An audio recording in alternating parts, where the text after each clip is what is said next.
Hi friends, welcome back to begin secrets. இன்றைக்கி நாம் பார்க்க போகிற வீடியோன்னு பார்த்தீங்கன்னா, தமிழ் புத்தாண்டில் கண்டிப்பாக இதையெல்லாம் செய்யக்கூடாது. வாங்க இன்னைக்கு அதை பற்றி தெரிஞ்சுக்கலாம். தமிழ் மாதங்கள் 12இல் முதலாவதாக வரும் சித்திரை மாதம் முதல் நாளை புது வருட பிறப்பு விழாவாக கொண்டாடுகிறோம். சூரியன் மேஷராசியில் சஞ்சரிக்க தொடங்குவது இந்த சித்திரை மாதத்தில்தான். வருட பிறப்பன்று நாம் செய்யும் செயல்கள் அனைத்தும் அந்த வருடம் முழுவதும் நமது வாழ்க்கையை வளப்படுத்தும் என்பது ஐதீகம். ஆண்டின் முதல் நாள் தொடக்கத்தில் நாம் செய்யும் தானங்கள் நம்மை மென்மேலும் வளரச் செய்யும். நமக்கு நாம் செய்து கொள்ளும் வேண்டுதல்களை விட மற்றவர்களுக்காக நாம் உதவும் செயல்களில் இறைவனை காணலாம் என்பது நியதி. அதனால் இந்த வீடியோவில் தமிழ் புத்தாண்டில் செய்ய வேண்டிய தானங்கள் என்னென்ன செய்ய வேண்டும், என்னென்ன செய்யக்கூடாது என்பதைத்தான் பார்க்க போகிறோம். முதலில் செய்ய வேண்டியவைகளை பார்த்து விடுவோம். தமிழ் மாதத்தின் முதல் மாதமான சித்திரை ஏப்ரல் 14ஆம் தேதி அன்று தொடங்குகிறது. தமிழ் புத்தாண்டு அன்று இறை வழிபாடுகளில் ஈடுபடுவது சிறப்பு.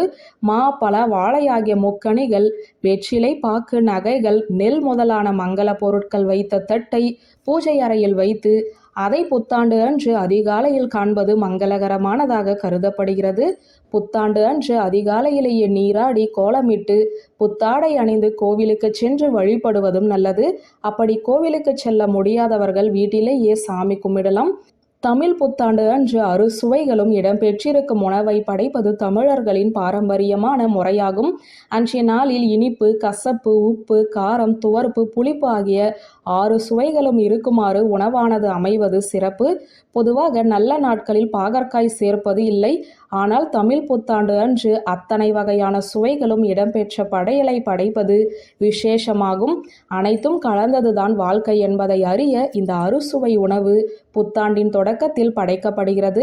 தமிழ் புத்தாண்டு கோடை காலத்தின் துவக்கத்தில் வருவதால் வெயில் காலத்திற்கு ஏற்ற தானங்களை செய்வது நல்லது. ஜாதகத்தில் உள்ள தோஷங்கள் நீங்க குடைதானம், செருப்பு தானம், விசிறி தானம் ஆகியவற்றை செய்யலாம். அத்துடன் நீர் மோர் பந்தல் அமைப்பது, தண்ணீர் பந்தல் அமைப்பது போன்றவை செய்வதால் உங்களுடைய கர்மாக்கள் அனைத்தும் தீரும். பறவைகளுக்கும் விலங்குகளுக்கும் வீட்டின் வாசலில் தண்ணீர் வைப்பதும் சிறப்பு. தமிழ் புத்தாண்டு அன்று கடைக்கு சென்று நீங்கள் தங்கம் அல்லது வெள்ளி நகைகளை வாங்குவது மென்மேலும் அவைகள் பெருகச் செய்யும்.